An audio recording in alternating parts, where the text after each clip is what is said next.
Hello students, welcome to your physics class. बेटा ये ninth की फ़िज़िक्स का आपका थर्ड चैप्टर चल रहा है, वर्क एनर्जी एंड पावर। उसमें ये आपका फोर्थ वीडियो लेक्चर होगा। इस वीडियो लेक्चर में हम आगे की बुक रीडिंग कंटिन्यू रखेंगे। तो आज का जो टॉपिक रहेगा आपका, हमने स्टार्ट किया था एनर्जी। अब हमारे पास आएगा फॉर्म्स ऑफ एनर्जी की हमारे पास कौन कौन सी फॉर्म में एनर्जी एग्जिस्ट करती है। ठीक है, luckily the world we live in provides energy in many different forms. The various forms include potential energy, kinetic energy, heat energy, chemical energy, electrical energy and light energy। कि आपके पास जो various form of energy आपके पास exist करती हैं, कौन कौन सी दी है आपको। पोटेंशियल एनर्जी बताया उसने, kinetic energy, heat energy, chemical energy, electrical energy and light energy. हम इसमें मेनली पोटेंशियल एनर्जी और काइनेटिक एनर्जी को ही रीड करेंगे इस चैप्टर में। ठीक है, तो जो आज का आपका टॉपिक रहेगा वो मेनली आपका काइनेटिक एनर्जी पे ही है। तो सबसे पहले आपका काइनेटिक एनर्जी। सबसे पहले हम कुछ एक्टिविटी करेंगे। Take a heavy ball, drop it on a thick bed of sand. A wet bed of sand would be waiter.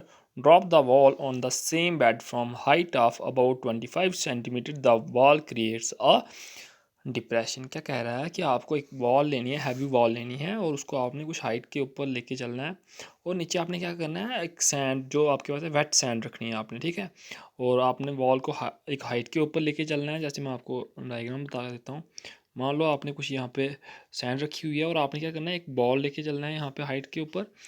तो क्या करना है, आपने ड्रॉप करना है इसको। जब ड्रॉप करोगे तो ये सैंड के ऊपर गिरेगी, है ना, तो कुछ डिप्रेशन बनाएगी यहाँ पे। ठीक है, मीन्स थोड़ा सा ये जो सैंड है वो अंदर की तरफ हो जाएगी। मीन्स यहाँ पे एक आपके पास डिप्रेशन क्रिएट हो जाएगी। ठीक है, उसके बाद देखो आप, repeat the activity from height of 50 centimetre, 1 metre and 1.5 centimetre. अब आपको क्या कर रहा है, आपने सेम एक्टिविटी जैसे आपने कहा, मैंने आपको बताया कि आपने कुछ हाइट के ऊपर लेके चलना है बॉल, और उसको ऊपर वहाँ से गिरा देना है। जनरली आपने छोड़ देना है, जब वो नीचे गिरेगी सैंड के ऊपर तो कुछ डिप्रेशन क्रिएट करेगी यहाँ पे। अब क्या करना है, आपने सेम एक्टिविटी परफॉर्म करनी है, लेकिन अब आपने क्या करना है, हाइट थोड़ी ज़्यादा कर देनी है। एक बार आपने 50 सेंटीमीटर रखनी है, दूसरी बार आपने 1 मीटर, तीसरी बार आपने 1.5 मीटर, ऐसे ही आप उससे ज़्यादा भी कर सकते हो। ठीक है, ensure that all the depression are distinctly visible. अब आपने क्या करना है, जब जब आप अलग अलग जगह पर करना है, आपने क्या करना है, पहले एक जगह पे सैंड रखनी है, वहाँ पे आपने क्या किया, 25 सेंटीमीटर से गिराई बॉल। दूसरी बार आपने अलग जगह पे सैंड वेट सैंड रखी और 50 सेंटीमीटर से गिराई। फिर अलग से जगह पे रखी और सैंड रखी वेट सैंड, और वहाँ से 1 मीटर की हाइट से। सिमिलरली आपने आगे एक बार फिर 1.5 मीटर हाइट से बॉल को गिराया। तो अब आप जब गिरेगी बॉल तो आपको अलग अलग वहाँ पे डेप्थ क्रिएट हुई होगी, दिखी होगी आपको। ठीक है, अब आपने देखना है कि कितनी हाइट के ऊपर जब आपने गिराया, जब आपने 25 सेंटीमीटर से गिराया था तब कितनी डेप्थ की थी, डेप्थ आई थी स्टैंड में। और जब आपने 50 सेंटीमीटर से किया तब कितनी आई, 1 मीटर से किया तब कितनी आई, और 1.5 मीटर से किया तब कितनी आई। आपने क्या कंपेयर करना है, कि अब आपने देखना है कि कंपेयर करना है कि कौन सी डेप्थ सबसे ज़्यादा है या कौन सी सबसे कम है। Which one of them is deepest and which one is shallowest, why. अब आपका आपने देखनी है कि कौन सी सबसे ज़्यादा डीप गई है और कौन सी थोड़ी सी बनी हुई है। ठीक है, what has caused the ball to make a deeper dent.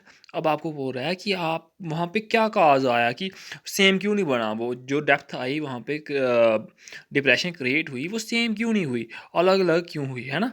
क्योंकि जब आपने बॉल को जितनी ज़्यादा हाइट के ऊपर लेके गए, उसके पास वो उतना ज़्यादा मूव किया, उतनी ज़्यादा फोर्स के साथ वो, जितनी ज़्यादा वेलोसिटी होगी उतनी ज़्यादा फोर्स के साथ वो नीचे गिरी, और इसलिए वहाँ पे ज़्यादा डेप्थ आई होगी। तो जितनी ज़्यादा हाइट से आप गिराओगे, बॉल का वेट तो सेम रखा है आपने, सैंड भी आपने वेट सेम सैंड रखी हुई है, तो जितनी ज़्यादा हाइट से गिराओगे वो उतनी ज़्यादा डेप्थ क्रिएट करेगी, क्योंकि उसके पास ज़्यादा एनर्जी होगी। ठीक है, सेकेंड एक्टिविटी है आपके पास, set up the apparatus as shown in figure 3.5. Place a wooden block of known mass in front of the trolley at a convenient fixed distance. Place a known mass on the pan so that the trolley starts moving. अब आपको क्या करना है, देखो यहाँ पे आपने क्या ट्रॉली रखी हुई है यहाँ पे, और एक आपने फिक्स्ड मास रखा हुआ है यहाँ पे। ठीक है, और ये आपके पास आ गई यहाँ पे कुछ पेन रखा हुआ, उसके ऊपर आपने क्या करना है, वेट रखना है, ठीक है।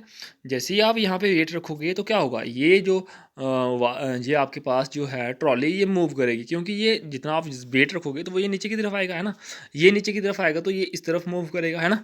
मूव करेगा तो क्या होगा, जब ये यहाँ से मूव करेगा तो जाके इसको स्ट्राइक करेगा, इसको स्ट्राइक करेगा तो ये मूव थोड़ा डिस्टेंस मूव करेगा, है ना। देखो यहाँ पे place a mass on the pan so that the trolley starts move. आपने यहाँ पे क्या किया, यहाँ पे आपने कुछ मास रख दिया, ठीक है। जब मास किया तो ये मूव किया आगे, यहाँ से मूव किया यहाँ तक, फिर यहाँ पे आके स्ट्राइक करेगा और इसको थोड़ा ये आगे मूव करेगा। The trolley moves forward and hits the wooden block fixed or stop on the table in such a manner that a trolley stops after hitting the block.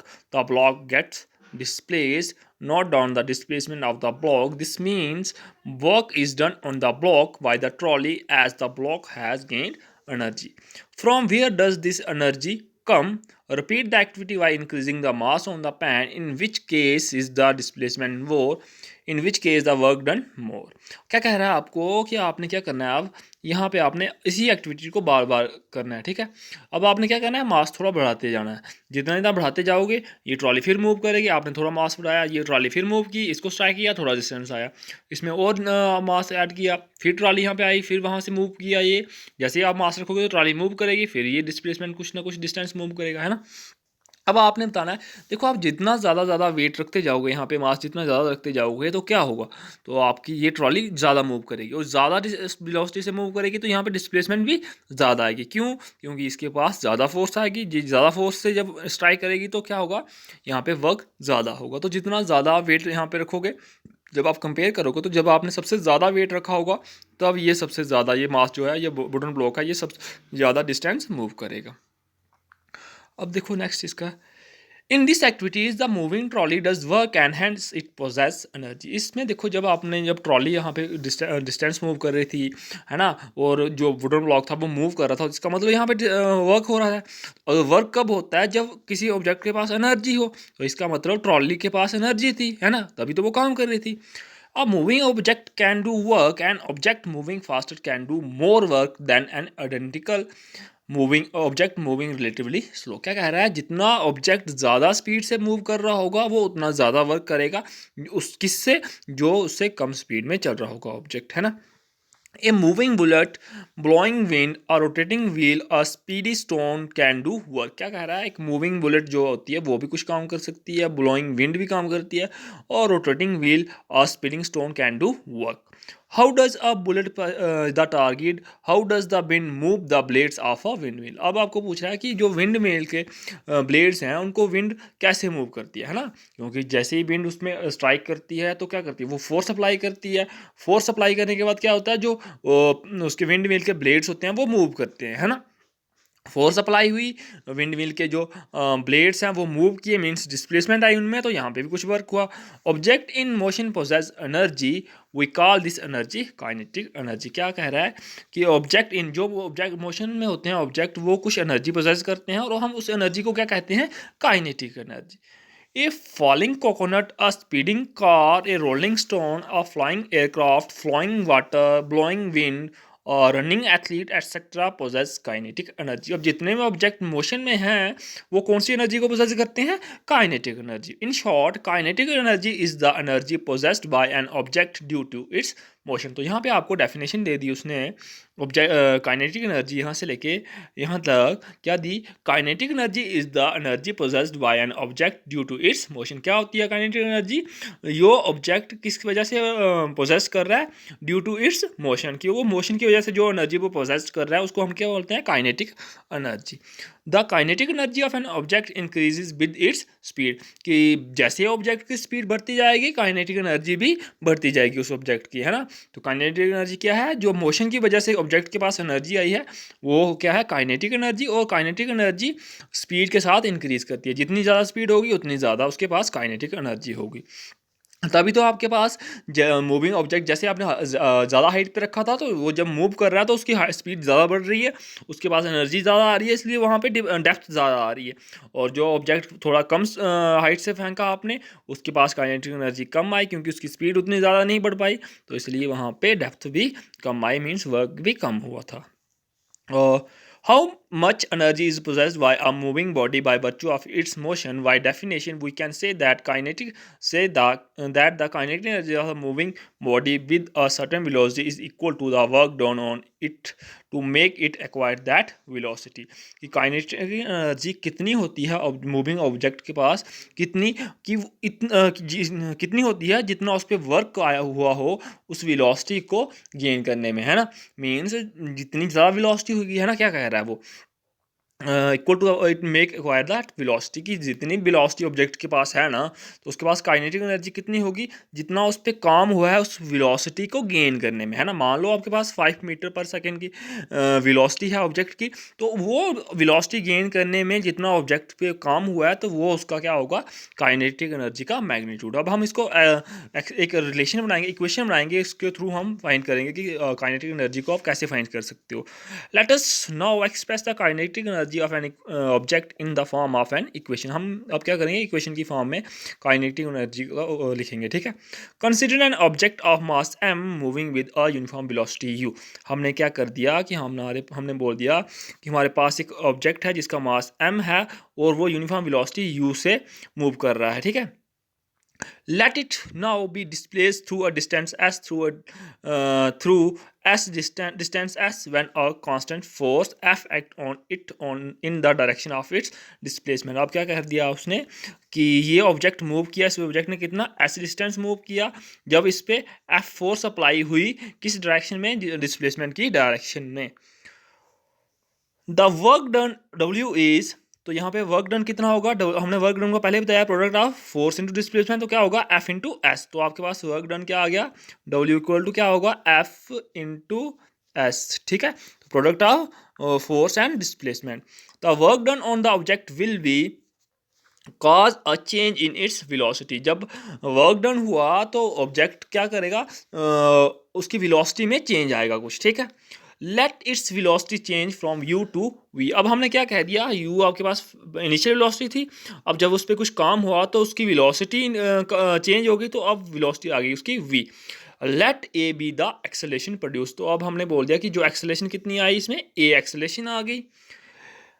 In we studied three equation of motion, the relation connecting the initial velocity and the final velocity of an object moving with a uniform acceleration a at and the displacement s is. हमने पहले equation of motions पढ़े थे कुछ, तो उसमें एक equation थी आपके पास v square minus u square equal to 2as. ये किस में रिलेशन था, initial velocity, final velocity, acceleration और डिस्प्लेसमेंट के बीच में रिलेशन था, वो हम यहाँ पे यूज़ करेंगे.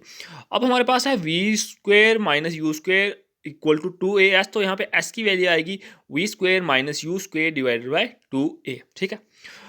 We know that f equal to m into A. देखो हमने क्या पढ़ा है, आपके पास फोर्स होता है equal to mass into acceleration, और वर्क क्या होगा आपके पास, फोर्स इंटू डिस्प्लेसमेंट, है ना.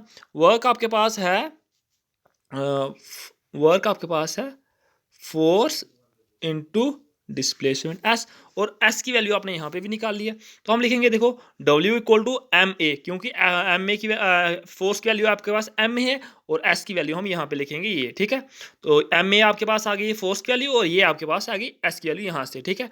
तो वर्क डन इक्वल टू होगा मास इंटू एक्सेलरेशन, तो m mass into acceleration into distance या डिस्प्लेसमेंट, तो m a into V square minus U square divided by 2a. ये a और ये a कैंसिल, तो आपके पास आएगा 1/2 m v square minus U square. ये आपके पास वर्क डन आ गया कितना, w equal to 1/2 m v square 1/2 m into V square minus U square. ठीक है. आप क्या कह रहा है, if the object is starting from its stationary position that is u equal to 0. लेकिन अगर ऑब्जेक्ट स्टेशनरी पोजीशन से शुरू हो रहा है, मूव करना स्टार्ट कर रहा है, तो इनिशियल वेलोसिटी कितनी होगी u, क्योंकि इनिशियली तो वो रेस्ट में होगा. तो अगर u इक्वल टू 0 है तो आपके पास w इक्वल टू कितना आएगा, 1/2 mb स्क्वायर, क्योंकि u की वैल्यू 0 है तो 0 का स्क्वायर 0 आ गया. It is clear that the work done is equal to the change in the kinetic energy of an object if u equal. अब वर्क डन क्या होता है, जो चेंज इन काइनेटिक एनर्जी आती है. ठीक है. इफ u equal to 0 then the work done will be 1/2 mb square. तो अगर u इक्वल टू 0 है तो वर्क डन कितना हुआ 1/2 mb स्क्वायर। दस kinetic energy possessed by an object of mass m moving with a uniform velocity b is, ये आ गया ई के इक्वल टू कितना आया 1/2 mb स्क्वायर। ई के आ गया आपके पास काइनेटिक एनर्जी, और ये इसका एक्सप्रेशन आ गया कि अगर आपके पास कोई ऑब्जेक्ट है जिसका मास m है और मूव कर रहा है वो वेलोसिटी v के साथ, तो उसकी काइनेटिक एनर्जी कितनी होगी 1/2 mb स्क्वायर। ठीक है, अब हम कुछ न्यूमेरिकल करेंगे इसके रिलेटेड। तो फर्स्ट है आपके पास example 3.3, an object of mass 15 kg is moving with a velocity 4 metre per second, what is the kinetic energy possessed by the object. यहाँ पे देखो मास ऑफ ऑब्जेक्ट कितना दिया 15 kg, और velocity of object v equal to कितना दिया उसने 4 metre per second. सबसे पहले आपने देखना है जो मास है ये ऐसे यूनिट में है, इसका जो यूनिट लिखा है kg, और यहाँ पे देखो वेलोसिटी का क्या है मीटर पर सेकेंड। तो अब हम यूनिट को चेंज नहीं करेंगे, ठीक है, ऐसा यूनिट में है दोनों।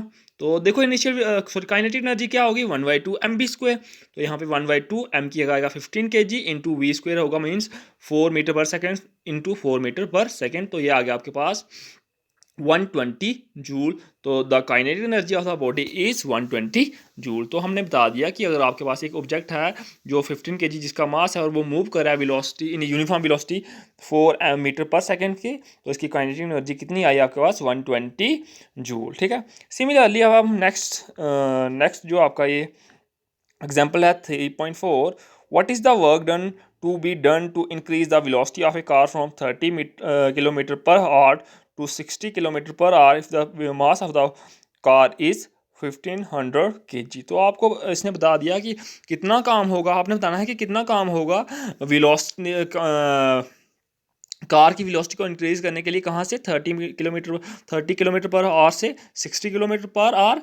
अगर उसका मास दे दिया उसने, देखो यहाँ पे हमें क्या क्या जो गिवन है हम पहले वो लिखेंगे। मास ऑफ द कार क्या दिया आपको 1500 kg लिख दिया। इनिशियल वेलोसिटी दी थी u equal to 30 kilometre per hour, और यहाँ पे फाइनल वेलोसिटी दी है आपको कितनी,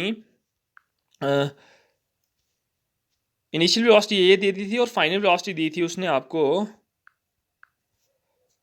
ठीक है, ये आगे इनिशियल वेलोसिटी। तो पहले हम इनिशियल वेलोसिटी को ऐसे यूनिट में कन्वर्ट करेंगे। तो इनिशियल वेलोसिटी क्या होगी आपके पास, देखो यहाँ ये आ गया हम किलोमीटर में दी हुई है, तो हम लिखेंगे देखो 1000 metre 30 into 1000 metre divided by 60 into 60 second. तो यहाँ पे हम किलोमीटर पर और को हम मीटर पर सेकेंड में कन्वर्ट करेंगे। तो ये वैल्यू आपके पास आएगी कुछ 8.33। जब आप इसको मल्टीप्लाई या डिवाइड करके वैल्यू फाइंड करोगे तो ये आएगी मीटर पर सेकेंड। सिमिलरली तो final velocity of the car दी है उसने 16 किलोमीटर पर आवर। तो इसको हम जब कन्वर्ट करेंगे सेम इसी मेथड से, तो आपके पास आएगा 16.67 मीटर पर सेकेंड।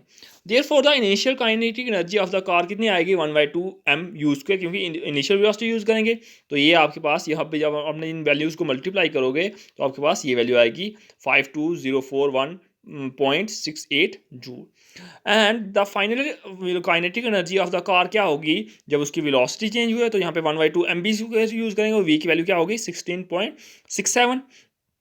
तो ये इसकी वैल्यू आएगी आपके पास 20841.668 जूल। दस द वर्क डन कितना होगा, अब change in kinetic energy, change in kinetic energy means final kinetic energy minus initial kinetic energy, कितनी चेंज आएगी, जिस फाइनल वैल्यू में से हम इनिशियल वैल्यू माइनस कर देंगे तो आपके पास चेंज आएगी। तो ये वैल्यू और ये वैल्यू आपके पास फाइनल है और ये इनिशियल है, इनमें से जब इसको माइनस करोगे तो आएगा 156375 जूल।